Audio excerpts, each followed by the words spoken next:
What is going on, guys? It is Wrestlemania here, back with some more news. Join us now as we look at the wildest news stories and rumors you need to know, including: has a WrestleMania 41 main event been leaked? A top SmackDown superstar injured? Edge wanted this Attitude Era star to return beside him? The Wyatt 6 debut date? And much more. Be sure to subscribe and hit that notification bell for daily wrestling videos, and follow us on Facebook for exclusive lists. Also check out our new videos on Wrestlemania XL.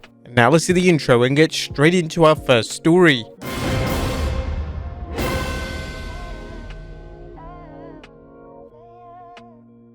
Our first story looks at the WrestleMania 41 main event already leaked. Atop of today's news is a report in this week's Observer that the WWE has its WrestleMania 41 main event locked in. Dave Meltzer reports at this point the show is scheduled to feature Cody Rhodes versus The Rock. Dwayne Johnson's idea is WWE title versus People's title. Those in WWE have noted that there's no guarantee Rhodes will be champion at that time, which is where the People's Belt comes in. But so many things can change over the course of a year. The WWE planted seeds for a Cody vs Rock match on the Raw after WrestleMania. Many fans believe that the match is a given, short of one or both men being injured. As for the statement, there's no guarantee Rhodes will be champion at the time, that's another example of the WWE wanting to keep fans guessing what the future holds. One of the best scenarios fans are speculating about is what role Roman Reigns will have. A Roman vs Cody Rhodes rematch seemed inevitable as long as Roman is an active wrestler. Likewise, there's no evidence that the WWE's long-term goal of booking The Rock vs Roman in a dream match has changed. The only questions are when The Rock and Roman will be free to compete.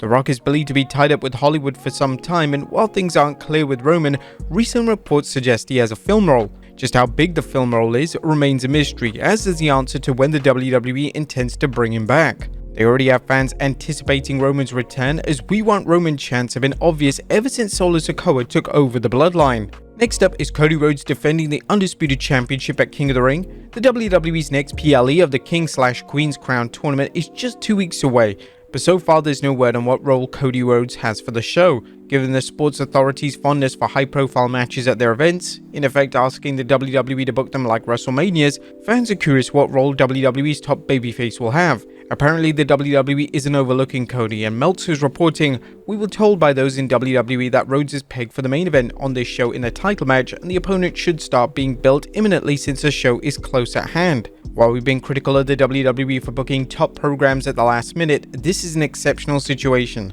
since there's only 3 weeks between Backlash France and the Saudi show. It'll be interesting to see how the WWE determines Rhodes' opponents and who gets a nod for his next big challenger. As we reported yesterday, the WWE opted for AJ Styles not only because he was a top star, but because the company was confident he and Cody could work a top match. That turned out to be the case, and Meltzer's recently ranked the match as 5 stars. Do you think that the match deserved 5 stars? Let us know in the comments down below. Next up, Damien Priest's plans at King of the Ring. Our fans are likewise also curious what the WWE's plans are for Damien Priest. However, unlike Cody, the World Heavyweight Champion may not have a title defense on 25th May. With Jey Uso having been beaten and every other key Raw player seemingly accounted for, there's no hint of a Damien Priest title match. Let's hope the WWE hasn't exhausted its contenders for Damien, or his reign could quickly turn into a disappointment. Next up, a top SmackDown superstar injured. Is Bobby Lashley injured? The Almighty was scheduled to wrestle Tama Tonga in the King of the Ring tournament match on 10th May SmackDown, but now the Blue Brand's general manager Nick Aldis has announced that Lashley has been pulled from the match. Here's an excerpt from Nick's announcement. Bobby Lashley was set to take on Tama Tonga in the King of the Ring, but I've been informed that Bobby has suffered an injury during training and he's going to be unable to compete. He's not been medically cleared to compete in that match tomorrow night, so unfortunate news for Bobby Lashley, but a fortunate opportunity for the man taking his place, and that man I have decided will be Angelo Dawkins of the Street Profits. There's no word on whether the injury is legit or part of a storyline. If it's part of a storyline, the WWE may not want to feed Lashley to Tama, as Lashley is still, at least on paper, a main event star. Likewise, the WWE doesn't want to stop Tama's momentum by having him lose. Next up, Edge wanted this Attitude Era star to return beside him at WrestleMania 39. Gangrel's run as the leader of the Brood remains a vivid memory for fans of the Attitude Era, so why did the WWE allow Gangrel to participate in Edge's Brood entrance? During an interview with Chris Van Vliet, Adam Copeland discussed the difficulties getting the WWE to bring Gangrel back. "I tried and I just got shut down. Every person shut it down." Why? So this isn't a knock on WWE, but I'd always get the "well, nobody remembers." People remember, wrestling fans remember, and I think wrestling fans want to be rewarded for remembering. Although the Rated R superstar knows fans remember their wrestling history, he told Van Vliet, "But yeah, that was one I just kept getting shut down. I realized, okay, that was not a hill to die on because it didn't get to happen. It's not my sandbox. I gotta do with what I've been given." Copeland commented on his recent Cope Open challenge, and Matt Cardona's surprise appearance was a great Easter egg for fans. Longtime fans undoubtedly remember Cardona's run as one of Edge's henchmen, the Edgeheads, along with Brian Myers, aka Kurt Hawkins. It's unfortunate that Gangrel wasn't able to join Edge when he revisited the Brood gimmick, but it's not a surprise. WWE fans also missed out on seeing Edge and Christian working together during Edge's 2020 run, and the company's failure to utilize Christian led to him jumping to AEW, where he's been doing phenomenal work. Next up, why didn't Edge sign with AEW in 2019? Copeland also discussed why he didn't sign with AEW in 2019 once he learned he was medically cleared to wrestle.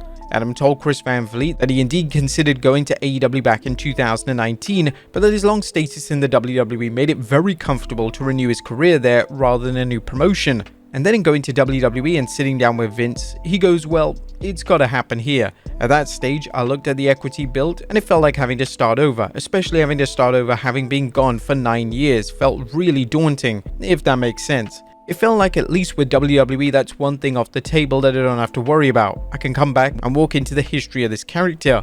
Edge's 2020 return was a success, beginning with his surprise return at the Rumble and continuing his feud with Randy Orton. Although Edge worked a limited schedule, they used him remarkably well for high-profile feuds that capitalized on his name and the nostalgia fans felt watching him work. Edge worked hard during his WWE run, never phoning things in, and his contributions were many, including putting Roman Reigns over and creating the Judgment Day, a faction that is still going strong today. While it would have been interesting to see how Edge would have fared had he joined AEW rather than WWE in 2020, things worked out well for him, and his decision to join AEW has worked out well for him and his many fans. What do you think would have happened had Copeland joined AEW rather than WWE in 2020? Next up, Wheeler Yuta injured. Where is AEW star Wheeler Yuta? Yuta, according to a new report from Fightful Select, has been dealing with concussion symptoms for months. As of now, we haven't learned a timetable for his potential return. The Blackpool Combat Club star has been slowly rising in AEW. We're wishing him a fast and full recovery. Next up, an AEW wrestler out with a permanent injury. In other injury news, things look grim for AEW grappler Chuck Taylor, as they are concerned that the real-life injury he suffered during a match against Trent Beretta may be enough to keep him from ever competing again. While fans are used to work injuries or promoters exaggerating the impact of real-life injuries, this one appears to be a legitimate concern.